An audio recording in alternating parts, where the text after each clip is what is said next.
Удар в спину Киеву. Германия выступила против отправки военных в Украину, но готова помочь деньгами российскими. Двусторонняя встреча с Зеленским все же состоится, но есть нюанс, досмотрите до конца.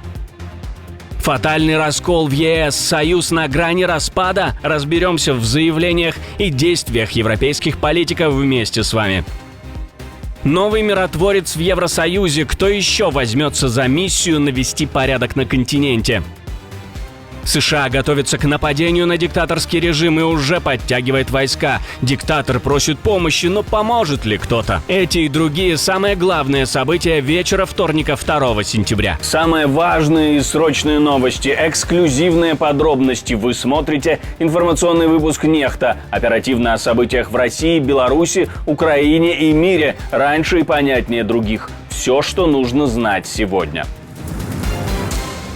Раскол в ЕС. Один из самых популярных политиков в Германии, министр обороны Борис Писториус, остудил резонансное заявление Урсулы фон дер Ляйен о возможном размещении многонациональных сил в Украине после войны. По словам Писториуса, публично обсуждать военные гарантии безопасности до начала каких-либо переговоров принципиально неправильно. Он подчеркнул, что Евросоюз вообще не имеет мандата принимать решения о развертываниях в Украине. Я воздерживаюсь от комментариев подобных идей. Мы лишь обсуждаем, что в принципе могло бы быть возможным и на каких условиях, но сейчас это не тема для публичных дискуссий. Эта реакция появилась после громких слов Урсулы фон дер Ляйен, которая намекнула, что ЕС разрабатывает довольно точные планы гарантий безопасности для Украины, включая возможное размещение десятков тысяч военных с европейским командованием и поддержкой США. Правда, в следующих выступлениях глава Еврокомиссии сосредоточилась больше на экономических аспектах обороны. Она говорит, что совместно с Европейским Советом Еврокомиссия согласовала пакет мер на сумму 800 миллиардов евро до 2030 года. Мы разработаем дорожную карту, которую представим осенью Европейскому Совету. Как мы видим, имеющиеся у нас пробелы в потенциале, как мы намерены их устранить до 2030 года с целевыми показателями, с указанием этапов. Потому что мы знаем, что делается только то, что поддается оценке. И третий элемент – это устойчивость инвестиций в оборону. В Киеве прозвучал четкий сигнал из Берлина. Немецкие депутаты заявили, что готовы обсуждать использование замороженных активов российского Центробанка для поддержки Украины. Речь идет о колоссальной сумме 210 миллиардов евро, застрявших в Евросоюзе после вторжения России. Об этом сообщили лидеры двух коалиционных фракций Бундестага, которые впервые совместно прибыли в украинскую столицу. По их словам, на столе сегодня все варианты, включая новые санкции и судьбу российских денег. Но про немецкие войска депутаты предпочитают не говорить. Я не вижу смысла сейчас гадать о конкретных вариантах. В Германии уже много споров по этому поводу, порой слишком эмоциональных. Важно другое – усилить давление на Путина военной поддержкой Украины и одновременно обсуждать возможные варианты США и европейскими партнерами. В Белом доме новое громкое заявление Дональда Трампа. Интрига в том, что 1 сентября истек срок ультиматума, который Трамп дал Владимиру Путину для заключения мирного соглашения с Украиной. Пока Москва продолжает тянуть время и выдвигать новые условия, Вашингтон и Киев настаивают на встрече лидеров. Накануне министр финансов США Скотт Бессент уже предупредил, Вашингтон рассматривает новые ограничения против России на фоне усиления ее атак по украинским городам. После переговоров в Белом доме и на Аляске Трамп заявил, что ждет личной встречи Путина и Зеленского в ближайшие 2-3 недели. Но российская сторона продолжает игнорировать этот призыв. Зеленский подчеркивает, дедлайн, установленный Трампом, истек 1 сентября, и Киев об этом обязательно напомнит. Деньги заканчиваются даже у контрабандистов. Российский флот, кажется, остановится даже в тени. Задержан теневой танкер с российской нефтью. В Мурманске остановили Юнайти под флагом Лесото после жалоб экипажа на невыплаты и нарушения. По данным Российского профсоюза, моряки сообщили о задолженности по зарплате, неработающим спутниковой связи и серьезных проблемах в документации. На 13 августа долг перед 20 членами экипажа состоял почти 5 миллионов рублей и 28,5 тысяч долларов. По данным Росстата, просроченная задолженность по зарплате в РФ к концу июля удвоилась год к году до 1,4 миллиарда рублей.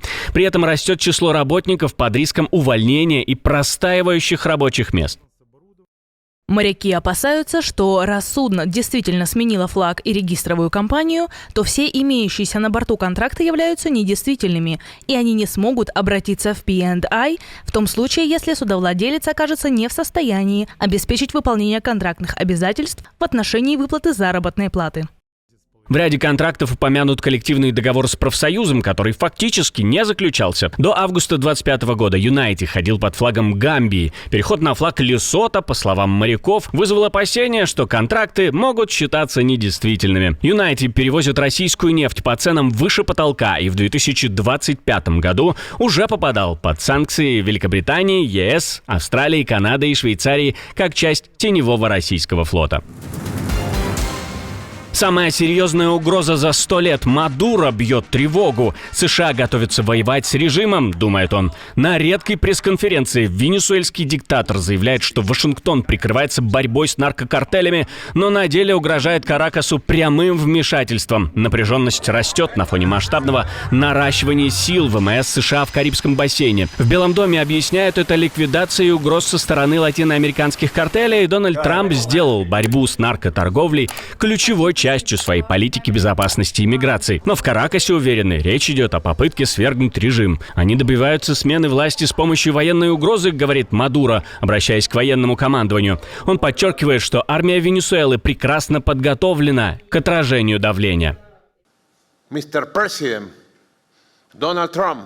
Господин президент Дональд Трамп, вы должны быть осторожны, потому что Марко Рубио хочет запятнать ваши руки кровью южноамериканской, карибской, венесуэльской. Они хотят втянуть вас в кровавую бойню, навсегда запятнать имя Трампа резней венесуэльского народа, ужасной войной в Южной Америке и Карибском бассейне. Это была бы полномасштабная континентальная война. Они хотят обагрить руки Дональда Трампа кровью.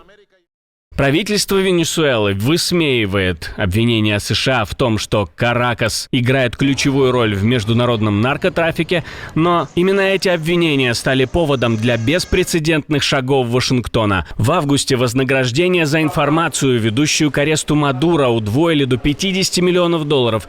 И все же остается вопрос, как именно присутствие американских кораблей в Карибском море может остановить поставки кокаина, если, по данным ООН, основная масса наркотиков поступает в США через Тихий океан, а в Карибах большую часть перевозят тайными авиарейсами.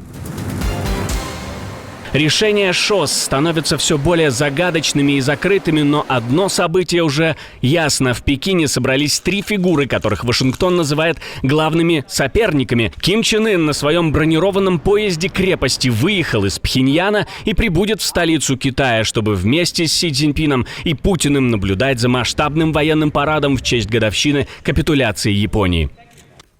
Национальная разведывательная служба Южной Кореи оценила, что на военном параде 3 сентября в Пекине Ким Чен Ын, вероятно, будет стоять с Си Цзиньпином и Путиным на трибуне на площади Тяньаньмэнь, воссоздавая визуальный образ треугольного альянса времен Холодной войны. Агентство также предсказывает проведение саммита между Северной Кореей и Китаем, а также возможную встречу Кима с Путиным. Поезд Кима движется медленно, всего 60 км в час, но внутри это настоящая движущаяся резиденция. Переговорные комнаты, спальни, кабинет с деревянными панелями и кожаными креслами. Это первый раз, когда Ким, Си и Путин окажутся на одной площадке. И это совпадает с обсуждениями в рамках Шанхайской организации сотрудничества о новых форматах сотрудничества и энергетических связках. Китай уже заявляет, что работа с Россией в энергетике остается взаимовыгодной, но эксперты видят в визите Кима попытку восстановить пошатнувшиеся связи с Пекином и сбалансировать ставку на Москву, которой КНДР поставляла боеприпасы и людей для войны против Украины. Китай и Россия всегда осуществляли практическое сотрудничество в различных областях, включая энергетику на основе взаимного уважения и взаимной выгоды. Что касается конкретного проекта, о котором вы упомянули, я бы посоветовал вам проконсультироваться с соответствующими китайскими властями. А тут к тому же появился и Роберт Фицо, премьер-министр Словакии, глава страны НАТО и ЕС, но последовательный критик санкций против России, станет единственным лидером Евросоюза, который приедет на торжества по случаю годовщины окончания Второй мировой войны в Китае. Поэтому я хочу подтвердить, что во время моего визита в Пекин я проведу двусторонние встречи с председателем КНР Си Цзиньпином, президентом России Владимиром Путиным и другими нынешними государственными деятелями. По возвращении из Пекина в четверг вечером я отправлюсь в Восточную Словакию, чтобы в пятницу провести двустороннюю встречу с президентом Украины Владимиром Зеленским. Украинская сторона не комментировала пока эти заявления и уполномочен ли Роберт Фицо вести хоть какие-то переговоры.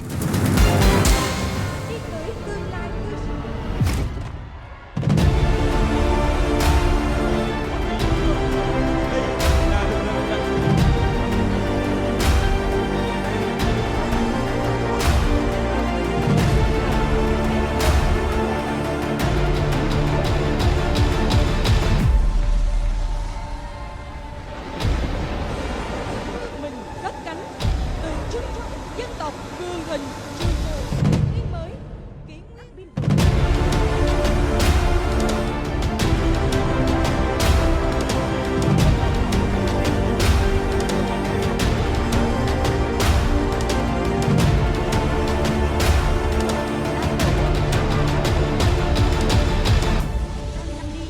Súng máy song song.